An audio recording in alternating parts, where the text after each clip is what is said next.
नमस्कार साथियों, मैं हूं सुधीर सिंह। आप सभी का स्वागत करता हूं आपके अपने तैयारी 24/7 चैनल पे। आज हम लोग जो है संसाधन के बारे में देखेंगे। बुंदेलखंड एरिया में ललितपुर, झांसी, जालौन, बांदा और हमीरपुर में। वहीं हिमाचल श्रेणी में देखें तो उसमें भी सोनभद्र, मिर्जापुर, प्रयागराज और चंदौली। ठीक है। अगर बुंदेलखंड एरिया में देखें तो ललितपुर, झांसी, जालौन, बांदा और हमीरपुर। जबकि अगर विंध्याचल श्रेणी में देखें तो सोनभद्र, मिर्जापुर, प्रयागराज, चंदौली और कहीं एक आधा चित्रकूट में। यूपी में जो है अपनी भूगर्भिक संरचना ही वैसी नहीं है कि यहाँ पर खनिज पाए जाएं। अपने यहाँ जो है जलोढ़ मृदाएं जो है हिमालय द्वारा लाई गई जलोढ़ निक्षेपों के द्वारा अपनी भूगर्भिक संरचना बनी हुई है, मैदानी भाग है, इसलिए यहाँ पर खनिज नहीं पाए जाते हैं। बस ये पठारी क्षेत्र है, इसलिए यहाँ पर इन डिस्ट्रिक्टों में पाए जाते हैं। तो एक काम हुआ 1955 में राज्य ने जो है खनिज उत्पादों को खोजने के साथ साथ वैज्ञानिक तकनीक द्वारा उनका संवर्धन करने के साथ साथ जो खनिज आधारित उद्योग थे उनको बढ़ावा देने के लिए एक जो है विभाग की स्थापना की, भूतत्व एवं खनिकर्म निदेशालय की स्थापना की, जिसका मुख्यालय कहाँ है? लखनऊ में है। लखनऊ में है। कब स्थापना की थी? 1955 में। फिर 1974 में जो है राज्य खनिज विकास निगम की स्थापना की गई। क्यों की गई? जो खनिज से संबंधित उद्योग है उनको बढ़ावा देने के लिए। 1974 में, ये भी लखनऊ में है। इस समय उत्तर प्रदेश में खनिज नीति 2017 चल रही है। हालांकि इसमें जो है संशोधन किए गए। 2018 में अवैध खनन रोकथाम संशोधन हुआ, 2021 में उप खनिज परिहार संशोधन हुआ। अभी 2025 में कैबिनेट द्वारा पास किया है इन्होंने डिस्ट्रिक्ट माइनिंग फेडरेशन न्यास के तहत संशोधन किया है। इसमें जो है जहां पे उत्खनन हो रहा है, यानी जिस जिले में हो रहा है वहां पर एक फंड बनाया जाएगा।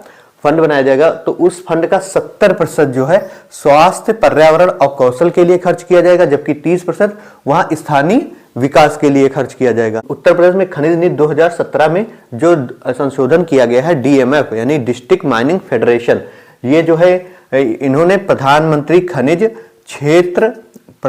खनिज क्षेत्र कल्याण योजना, जो कि सितंबर 2015 में जो है केंद्र सरकार द्वारा जारी की गई थी, उसी के तहत जिस जिले में जो है माइनिंग हो रही है उस जिले के जन कल्याण के लिए ये योजना लाई गई है। उसी के तहत यहाँ पर योगी जी ने भी जो है DMF लाए हैं। एक फंड बनवाया गया है जिसमें का 70% स्वास्थ्य, पर्यावरण, कौशल पर, जबकि 30% स्थानीय विकास पर खर्च करेंगे।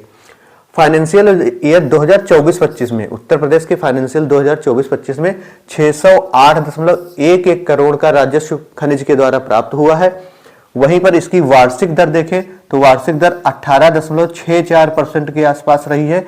फाइनेंशियल ईयर 2021-22 से लेकर के आज तक 2024-25 तक जो है बराबर इसकी वृद्धि दर 18.64% बनी रही है। यूपी में जो है अपने उत्तर प्रदेश में देश का लगभग 78% एंडालुसाइट पाया जाता है। वहीं पर 37% देश का डायस्पोर पाया जाता है यूपी में, 17% सिलीमेनाइट पाया जाता है यूपी में देश का, और 10% पायरोफाइलाइट पाया जाता है। अगर देश की गतिविधियों में, खनिज गतिविधियों में अगर देखें तो उत्तर प्रदेश का दूसरा नंबर है, गतिविधियों में दूसरा नंबर है। और पहले नंबर पर कौन है? गोवा। वहीं अगर मूल्य पर आधारित देखें तो ये टॉप 5 के बाहर है, यानी कि 90वें नंबर पर यूपी है। नंबर 1 पर कौन है? अगर मूल्यों पर देखें तो नंबर 1 पर कौन सा है? उड़ीसा। और अपना यूपी कौन सा है? 9वें या 10वें नंबर पे। अब हम लोग देखते हैं कौन से खनिज कहां पर मिलते हैं। तो सोनभद्र में चलते हैं। सोनभद्र में यानी कि विंध्याचल श्रेणी में सोनभद्र जो है उसमें संगमरमर मिलता है, चूना पत्थर, डोलोमाइट, ग्रेनाइट, कोयला, जो कि कोयला कहाँ? सोनभद्र के सिंगरौली क्षेत्र में मिलता है, जिसका खनन कौन कर रहा है? CIL। कौन सा कर रहा है? CIL, कोल इंडिया लिमिटेड। और वहां पर अभी भंडारण जो है वो 1061.81 मिलियन टन है 2019 के डाटा के अनुसार। किसके? 2019 के डाटा। तो ये संगमरमर, चूना पत्थर, डोलोमाइट, ग्रेनाइट, कोयला और सोना मिलता है। वहीं मिर्जापुर में जाएंगे तो मिर्जापुर में एंडालुसाट, पायराइट्स, इमारती पत्थर, हीरा जो है वहां के जंगल क्षेत्र में, संगमरमर, फायर क्ले और डोलोमाइट मिलता है।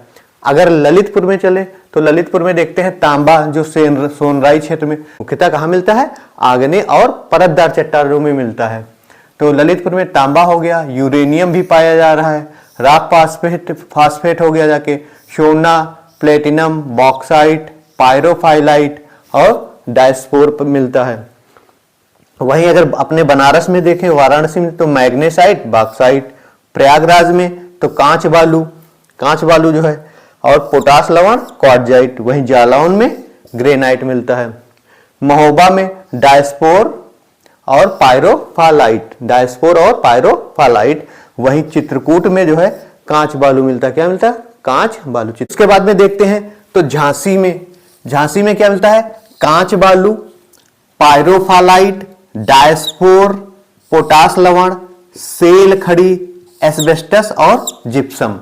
कांच बालू, पायरोफाइलाइट, डायस्पोर, पोटास लवण, सेल खड़ी, एस्बेस्टस और जिप्सम मिलता है। वहीं पर अगर बांदा में जाएं तो हीरा, dolomite, bauxite, base metals, rock phosphate, magnesium और कांच बालू।